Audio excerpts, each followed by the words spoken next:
¿Qué hay? Buenas tardes. Seguimos con el capítulo destinado al corazón. De hecho, el corazón es el rey, es el que tiene que controlar, mandar toda la sangre, realizar el aporte de oxígeno a todo el territorio del cuerpo humano. Y claro, es importante el controlar, y en cuanto falla el corazón, no hay nada, no se puede ser compatible con la vida. Básicamente el corazón tiene sus mecanismos de defensa endógenos, y cuando entra en crisis hay unas medidas urgentes que se deben aplicar. Hoy vamos a hablar de un fármaco que a mí, particularmente, y a todos, no ya los médicos, puesto que ya hemos quedado que aquí los médicos no importan para nada, no importamos para nada, ni tampoco las industrias farmacéuticas, pero sí que es un fármaco que para mí es importante para los pacientes y que realmente ha demostrado a lo largo de 100 años su eficacia. Inicialmente era la nitroglicerina. Estamos hablando concretamente de la angina de pecho. Vamos a diferenciar un poco la angina de pecho del infarto de miocardio. La angina de pecho se traduce ni más ni menos en una falta de aporte de oxígeno por parte de los vasos coronarios, que son los que tienen que alimentar al músculo cardíaco, al rey del cuerpo humano. Es una disminución de la demanda de oxígeno que puede ser motivada por distintas causas, en principio, o bien porque hay una oclusión a nivel de las coronarias, que puede ser mecánica e intrínseca dentro del vaso, dentro del tubo. Tengamos en cuenta que el cuerpo humano es, una gran distribución de tuberías que empiezan con un calibre y se van reduciendo esos calibres hasta los capilares, movido por un motor, por un músculo que es el corazón. Habíamos establecido en el programa anterior la diferencia que había entre el corazón derecho y el izquierdo. Entre medias, fisiológicamente, que no anatómicamente, estaba el pulmón, que es el que tiene que hacer el intercambio de oxígeno, digamos, limpiar la sangre sucia, para que luego pase a través de la aurícula izquierda por el ventrículo y la aorta a dar el alimento. ¿Qué pasa? Que cuando hay un aumento de las necesidades energéticas, digamos, de las necesidades económicas, también podríamos equipararlo, que se traducen en el caso del músculo cardíaco en un aumento de las necesidades de oxígeno. Pues claro, si ese motor, esa bomba, aumenta su frecuencia cardíaca, los vasos coronarios, que son los que tienen que alimentarle a sí mismo, tienen que darle más aporte a ese músculo para que pueda responder a las necesidades del resto del organismo. Si por cualquier circunstancia, que ahora vamos a ver, o tratar de desglosar algunas de ellas, esos vasos coronarios no son capaces de darle el dinero necesario, de darle el oxígeno que necesita, pues automáticamente ese corazón se revela y canta su patología. ¿Cómo la canta? Bueno, la canta con un dolor, una opresión, un dolor precordial se llama, y reproduce exactamente, es un dolor que se reproduce y que, reproduce exactamente además el meridiano de pericardio. Este es un dolor que llamaríamos invalidante, en el sentido de que al paciente, al ser humano que se le reproduce esa angina, le bloquea el movimiento automáticamente. Hay 3 tipos de angina de pecho. La angina de pecho puede ser de esfuerzo, es decir, cuando estamos haciendo un ejercicio brusco, un ejercicio físico o deporte, o bien corriendo detrás de un autobús. Claro, en ese momento toda nuestra musculatura necesita del aporte de oxígeno y es el corazón el que tiene que aportarla. Pero claro, para que él la pueda aportar, tiene que tener la gasolina, y su gasolina es el oxígeno. Si por un bloqueo dentro de las mismas coronarias, que aquí una de las clasificaciones que nos dicen en todos los libros son las placas de ateroma, que son esa especie de obstrucciones en las tuberías, que en algunas casas ya viejas, pues ese calcio, en las casas me refiero, no en el cuerpo humano, Pues bueno, va bloqueando las tuberías. Si alguna vez hemos visto cuando hemos tenido que llamar al fontanero en casa y nos ha tenido que desmontar en una casa vieja toda la tubería, todo el sistema de fontanería, y bueno, si nos hemos entretenido en ver aquellas tuberías famosas de plomo, que si alguno ha tenido una casa vieja que ha comprado y ha tenido que cambiar las tuberías, ha visto que esas tuberías de plomo, que a lo mejor inicialmente tenían un diámetro concreto, el que fuera, por el depósito del calcio del agua, depende de si son aguas duras o lo que sea, se va obstruyendo la luz de esa tubería y llega un momento en que no hay aporte de agua. Bien, en ese caso no pasa nada porque bajamos a la cafetería, pedimos un vaso de agua y no pasa nada. En el caso del corazón, no hay ninguna cafetería que le dé una taza de oxígeno. Y él mismo tiene que dar la orden para que ese señor que está haciendo footing, para ese señor que está haciendo deporte, o ese señor que está corriendo detrás del autobús, para cogerlo, le pare inmediatamente porque si no se puede morir. Y automáticamente ese señor, si alguna vez han presenciado una escena de una angina, no se les olvidará nunca. En el sentido de que ves que es una persona que está corriendo o haciendo un ejercicio, el que sea, y tiene que pararse y tumbarse automáticamente, aunque no sea médico y no sepa de qué va eso, su organismo le está ordenando que se pare, para que baje automáticamente todas las necesidades sanguíneas, todo ese aumento del número de veces que tiene que bombear su motor para mandar sangre al resto del cuerpo, se relaje y disminuya sus necesidades de oxígeno. Y sólo así podrá resolver su problema de angina, que si no lo resuelve de esa manera podrá acabar en un infarto. Y ya hemos quedado que la diferencia entre la angina de pecho y el infarto de miocardio es que en la angina es un aumento de la demanda de oxígeno, un aumento de la demanda de gasolina por parte de ese músculo cardíaco pasajera que se ha resuelto. Y que en el mejor de los casos, si hemos tenido suerte, si hemos coincidido con un servicio rápido de tratamiento, por eso hablo de que yo personalmente, por los pacientes que han resuelto, y si alguno de ustedes, de los telespectadores, ha tenido la desgracia de padecer una angina, sabe de lo que estamos hablando, de esa pastillita que le ha salvado la vida. Y además es un fármaco que aquí siempre hemos dicho que los fármacos hay que utilizarlos de una manera puntual para que nos resuelvan el problema en el acto. Veremos cómo, si los establecemos de una manera crónica, todos los fármacos pueden volverse asesinos. Y este mismo fármaco, del que yo personalmente confío, lleva 100 años desarrollado, se sigue utilizando actualmente, se han desarrollado otro tipo de fármacos, bueno, para ayudarse, son los beta bloqueantes, que son, bueno, esos son los que hablábamos en el programa anterior cuando hablábamos de la digital, que bueno, uno de los problemas que había era en el problema del enfermo con insuficiencia cardíaca, su sistema simpático, bueno, pues había que tonificarlo con lo digital. ¿Para qué? Para aumentar la contractilidad del corazón. Este problema es al revés. Si nosotros aumentamos las necesidades de gasolina del corazón, estamos generando, autoalimentando esa cardiopatía isquémica, esa angina de pecho, y podemos seguir alimentándola hasta llegar al infarto. Volviendo a lo del infarto, la diferencia entre angina e infarto está en que la angina es pasajera, y si resolvemos bien, no quedan restos, no hay muerte de la fibra muscular cardíaca.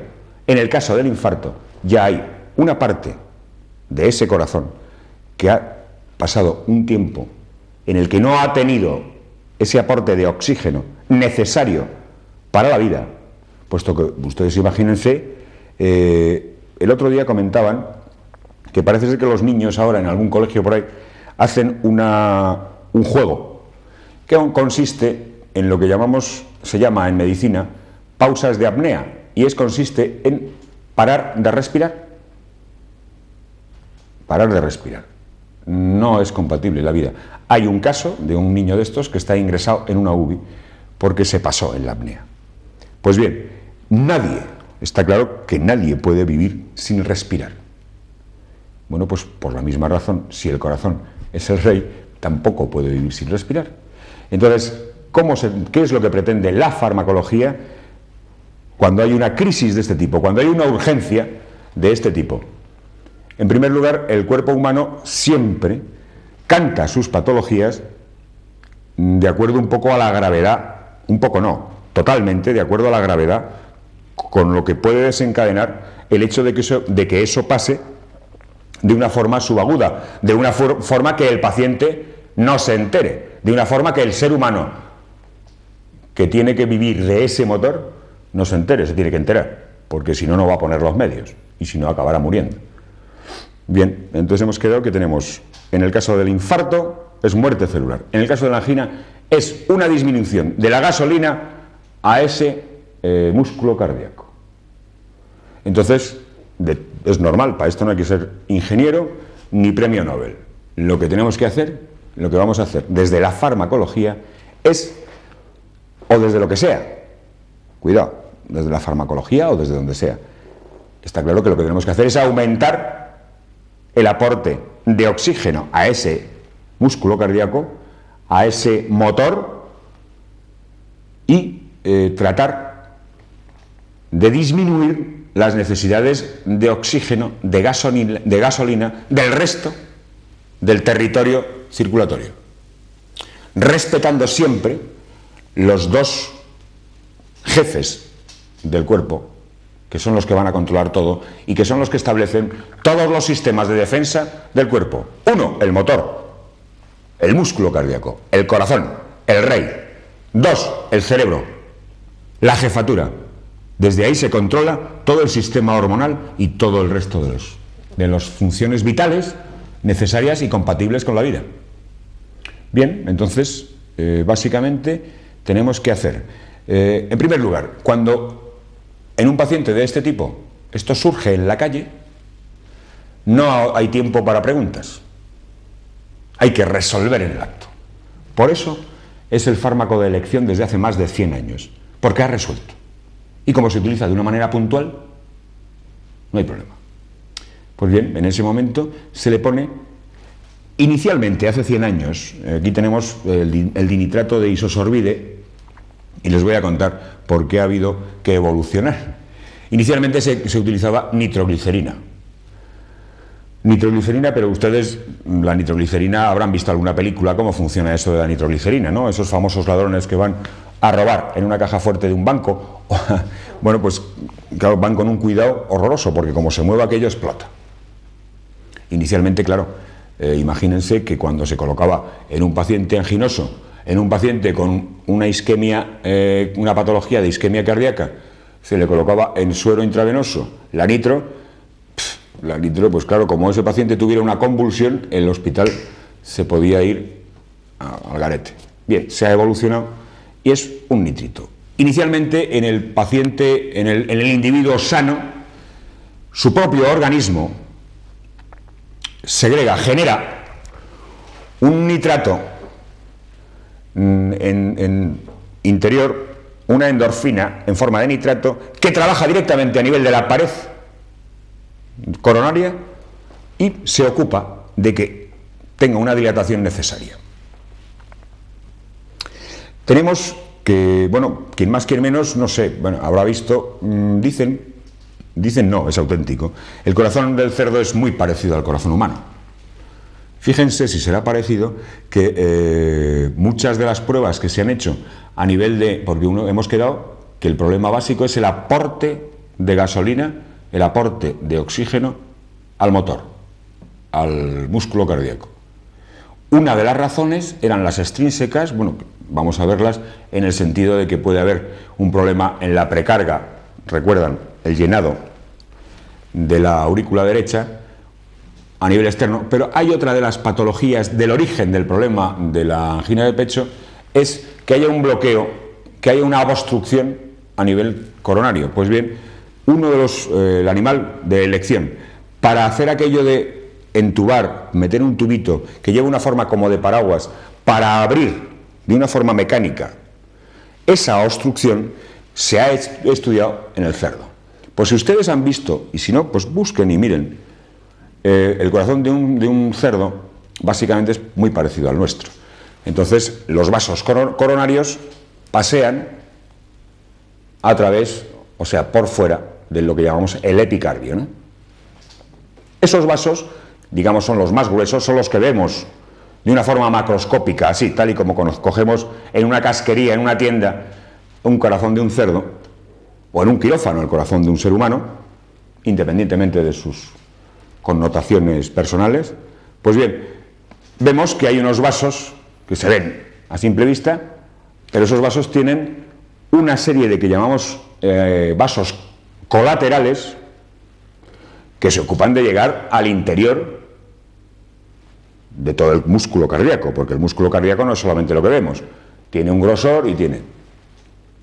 Entonces, claro, eso se tiene que llenar. Sabemos, hemos contado, y todo el mundo sabe que los latidos del corazón son y vienen por la sístole y la diástole. ¿Cuándo se alimenta? ¿Cuándo están los vasos coronarios alimentando al motor, al territorio muscular, al miocardio? Pues en la diástole es cuando están las coronarias trabajando. Porque en la sístole, lo mismo que se cierra el corazón, se están cerrando los vasos. Entonces, vamos a ver si podemos organizar un poco la dinámica. También tendremos, si tenemos que resolver la angina, también tendremos que tener cuidado, no nos haga una taquicardia a ese paciente, porque como cuantas más sístoles tenga, menos gasolina le va a llegar y lo que tenemos que hacer es prolongar que la diástole tenga más tiempo, y con ese tiempo tendrá más posibilidades de que le llegue gasolina al músculo.